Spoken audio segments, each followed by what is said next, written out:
Hi, welcome back to Dragonfly Mosaics. We're on day 2 where I'm showing you how I complete a mosaic from start to finish.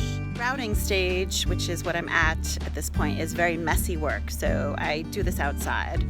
Here, let's see, here is my street sign, my house sign that I did.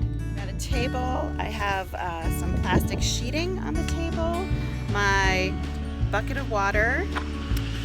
There's various kinds of grout you can use. I decided to go with a sort of light gray grout. I have plenty of rags, my little grouting tool here, and a sponge, which you'll definitely need. You want to be careful when doing grouting that you have some kind of gloves on to protect your skin. So I've got my grout, and you see I'm smearing it on, like so. You work so hard on the design, and then you have to cover it up, and then as you wipe it down, it becomes unveiled again in a new way, and that's, you know, kind of cool. It's a little bit of a letting go process, which, I don't know, for me, I'm a little bit of a control freak, so this is really a healthy thing for me to go through this letting go process every time I do a mosaic.